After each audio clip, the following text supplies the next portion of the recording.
Memasuki bulan Juli, sama seperti saat mengawali karir sebagai guru 22 tahun silam. Rutinitas tahunan pendaftaran murid baru kembali dijalani Irma Rahayu. Bedanya tidak hanya melayani calon murid dan orang tua yang mendaftar ke sekolah tempatnya mengajar. Tahun ini, guru ilmu sosial di SMA Dr. Sutomo, Surabaya, Jawa Timur ini juga merasakan langsung rutinitas dan beratnya menyiapkan dana pendidikan di awal tahun ajaran. Putri sulungnya masuk kuliah, si bungsu masuk SMP, dan seorang keponakan yang masih menjadi tanggungannya melanjutkan pendidikan ke jenjang SMA. Dengan 3 anak melanjutkan pendidikan di waktu bersamaan, tidak tanggung-tanggung. Bulan Juni dan Juli, Irma harus menyiapkan hampir 20 juta rupiah. Selain dari penghasilan suami yang berprofesi sebagai security, guru sekolah swasta ini mengaku harus menyisihkan dana sejak si sulung masuk SMA. Terus terang mulai awal memang anak saya nggak ada yang masuk di negeri. Bukan karena saya nggak mau, tapi saya ingin memberikan yang terbaik untuk anak-anak ini.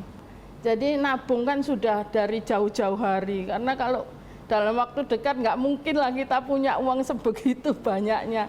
Godaannya yaitu mungkin kadang di akhir bulan kita kehabisan uang, akhirnya pinjamlah tabungan pendidikan itu tadi yang sudah kita sisihkan. Walaupun sampai saat ini pun anak saya diterima di UNESA juga ini masih berpikir cukup nggak untuk bayar ini, kekurangannya nanti cari di mana ya. Semua ya bismillah aja, semoga Allah mudahkan.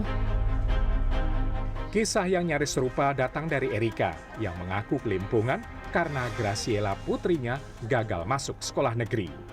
Walhasil, Erika harus menyiapkan dana pendidikan yang lebih besar untuk pendaftaran putrinya di SMA swasta. Saya siapkan untuk yang masuk negeri, ternyata nggak keterima di negeri. Jadi ya lumayan lah untuk persiapan ke swasta.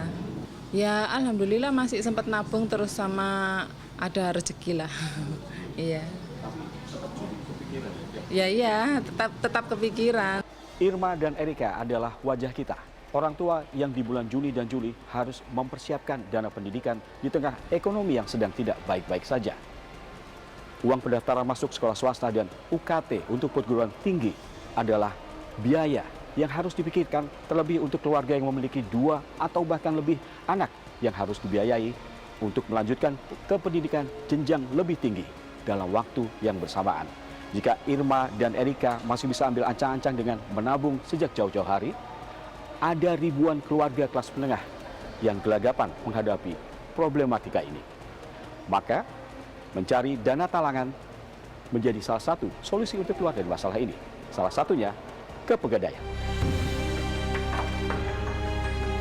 Layanan Pegadaian jadi salah satu alternatif yang banyak dipilih masyarakat untuk mendapatkan dana cepat dalam kondisi mendesak, termasuk keperluan pembiayaan pendidikan. Setiap tahun peningkatan transaksi untuk kebutuhan pendidikan di Juni dan Juli meningkat sekitar 15-20%. Tren warga ke Pegadaian untuk mengakses biaya pendidikan bahkan masih bisa meningkat mendekati akhir masa pendaftaran sekolah. Mengalami kenaikan ya, karena masyarakat salah satunya untuk mendapatkan kebutuhan cepat, mendapatkan akses layanan di Pegadaian, mendapatkan biaya untuk pendaftaran sekolah dan sebagainya, ini menjadi andalan bagi masyarakat ya, sehingga bisa dikatakan tren tahunan itu selalu berulang. Pertanyaannya kemudian, usai kelabakan menyelesaikan biaya pendidikan, masihkah kelas menengah mampu menyisihkan dana untuk tabungan, apalagi investasi di bulan Juli? Investasi memang bukan prioritas di tengah kondisi ekonomi yang sedang tidak baik-baik saja, terlebih untuk keluarga kelas menengah ke bawah.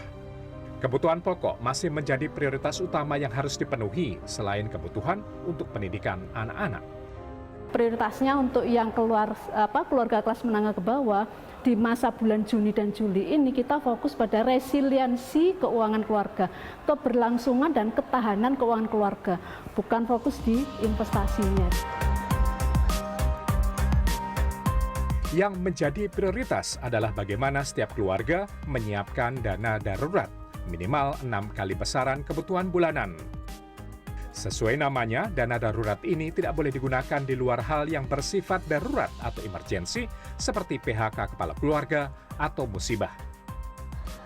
Meski mustahil menyisihkan dana untuk investasi di bulan Juni dan Juli, orang tua tidak perlu berkecil hati karena pendidikan sejatinya adalah investasi jangka panjang bagi setiap keluarga.